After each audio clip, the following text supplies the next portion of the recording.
If you're not familiar with what you're seeing, you need to go back and review the first series of videos 1 through 6, introducing the calendar clock. You are looking at a 2-year animation of a 3-dimensional calendar clock in motion, accelerated at a rate of 1 month every 3 seconds.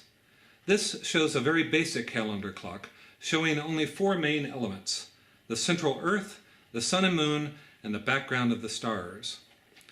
After watching videos 1 through 6, you should know that the viewer of the calendar clock is located at the base of the hour hand. You should also know how and why the Sun is fixed at 12, how the celestial ring rotates once every year relative to the Sun, in the opposite direction to which the hour hand, the Moon, and the planets are all moving. Now, the planets are obviously not included on this animation. Of course, I wanted to include the relative movements of the planets, but my animator didn't have the time, and I didn't have the money. All right, we're almost at the end here.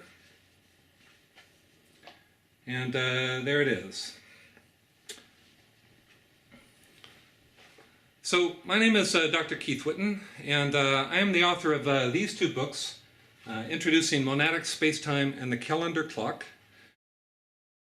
This is my first book, Owner's Manual for the Human Vehicle.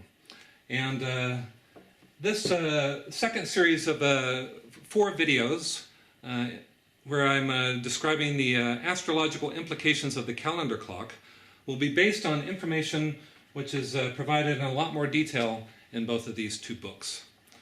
Now, I wish I had another animation for you to see, one showing all the planets in relative movement. It's going to be really beautiful, and it would make things a lot easier to explain, but I don't have that. But what I do have is 3 new posters. So let's take a look at the first poster over here. All right.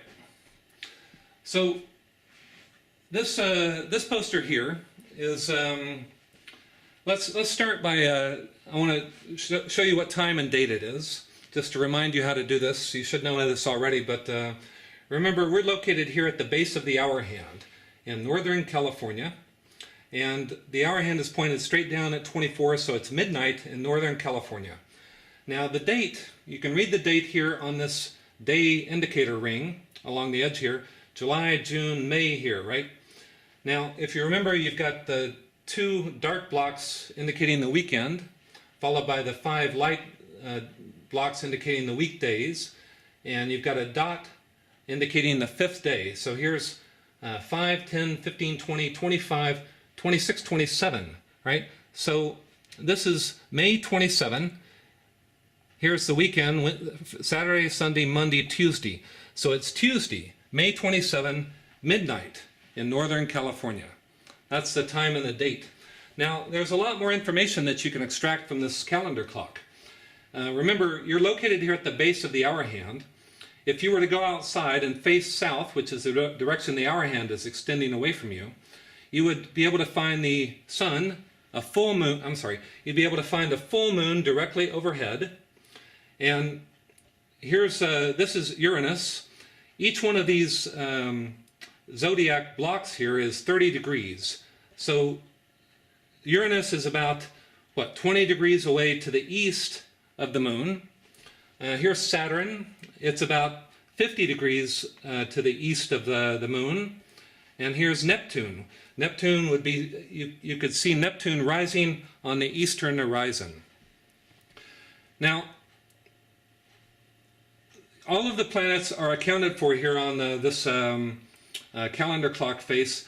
Here's Mars, Mercury, Venus, Pluto, and Jupiter here. And also, if you look closely here, you can see that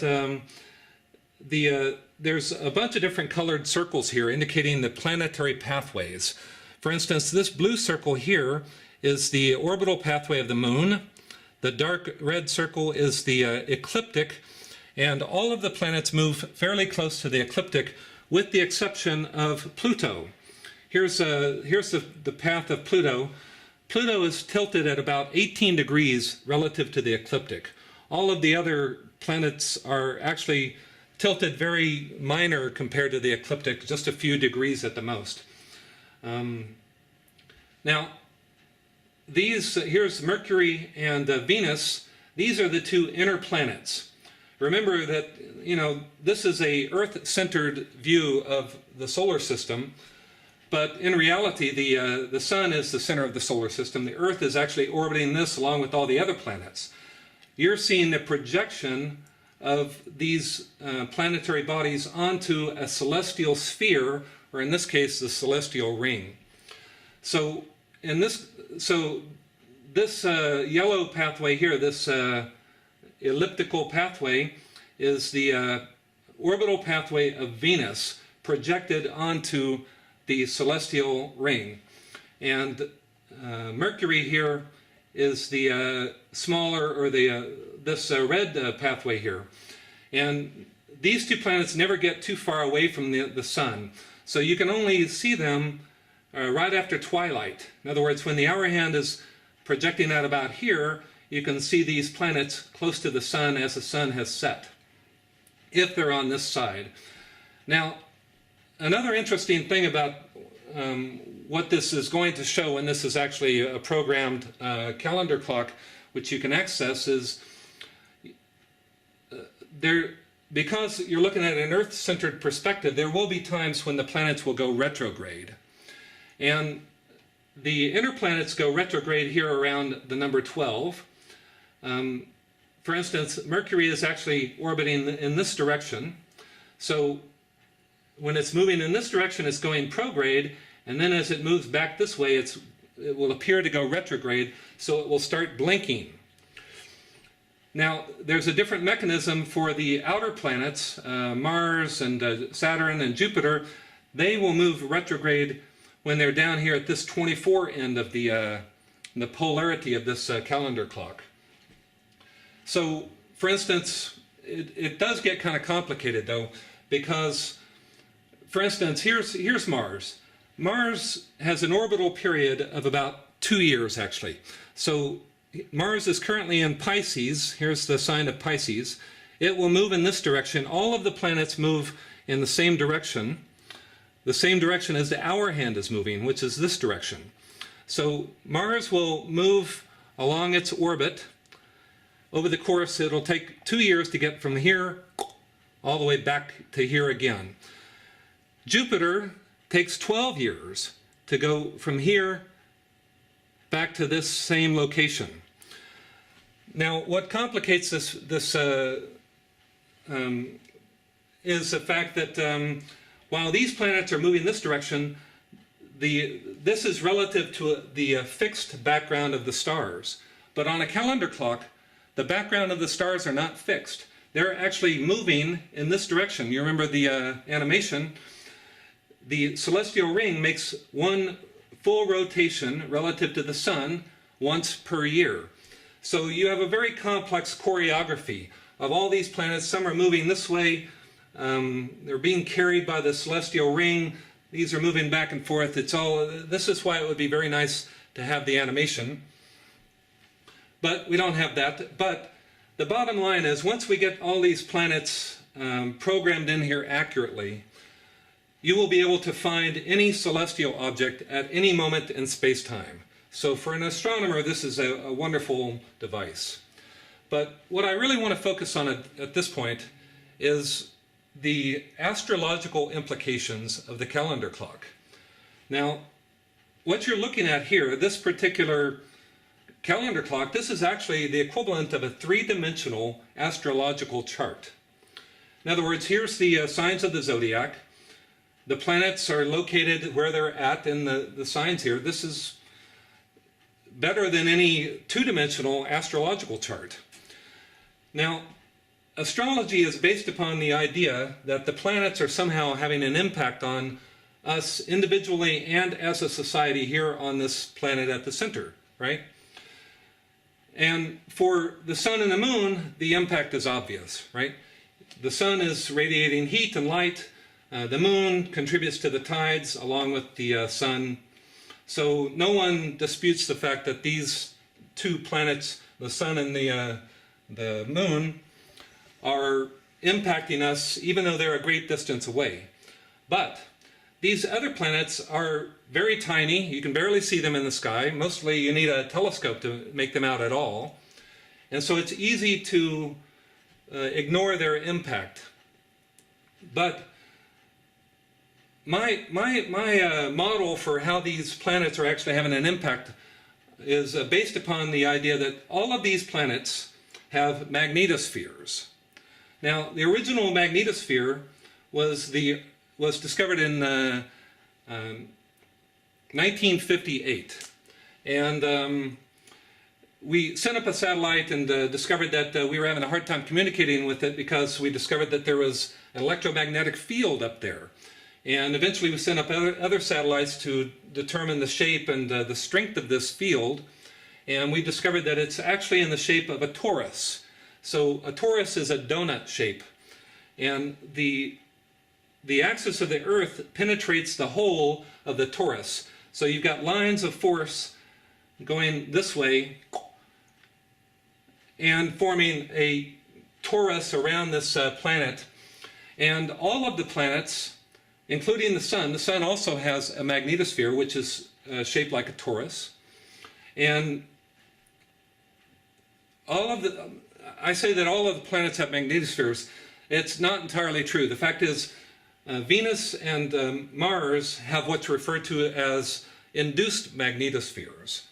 And I'm going to explain later the significance of those two planets having induced magnetospheres, which means that they're not an intrinsic magnetosphere, like the Earth has an intrinsic magnetosphere, is due to what is thought to be an internal electromagnetic dynamo within the planet, generating this electromagnetic field. So, and all of these magnetospheres are actually interconnected. When you talk about, if you look up in a astronomy textbook, you'll find that they give a size for each magnetosphere. But the fact is, you can't measure a magnetosphere like you can measure the diameter of a baseball, for instance, right? Because a magnetosphere is actually, it extends out to infinity.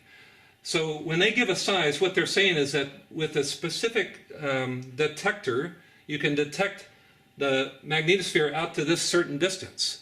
But if you were to increase the sensitivity of the detector, you could move out to, if you had an infinitely sensitive detector, you could move out to infinity, basically. Now, a magnetosphere is a field of force, but it's also a field of information. Now, and it's this field of information which I believe is important for astrology. Here's an analogy. It's like when you have a garage door opener, and you want to open your garage door. So you point it and you click the button, and it opens the door. But it's not that that garage door opener, the handheld device, is actually transmitting a force field which is forcing the door open. What it's doing is it's transmitting a code, a digital code, information to a motor, which then opens the door. And in the same way, I believe that the planets are emanating information in the form of it's called a morphogenetic field. Morpho is form, genetic is generating, so a form-generating field. An analog information field, which we have sensitive detectors in our body, which then recognize the information from these planets. So, all right, the bottom line here is, there's been arguments about astronomy and astrology for years. Most scientists, for instance, don't believe in astrology. But what I suggest is that once this calendar clock has been fully programmed, is that you just you spend a year with the calendar clock and observe for yourself your life and see if when planets are moving retrograde, if you feel differently, if when you have conjunctions or different configurations of the planet, see if that might affect you, and if you notice any patterns. And I suspect that you will find that there is some correspondences. Now, most scientists, though, they are going to need a mechanism, and that's what my next 3 videos in this series is going to be about, is explaining how these planets actually are affecting us as individuals and a society. And basically what I believe is that they're affecting us through chakras. And the next video we're going to look at this particular poster. It's what I refer to as a scientific theory of chakras. So, all right, thanks for watching.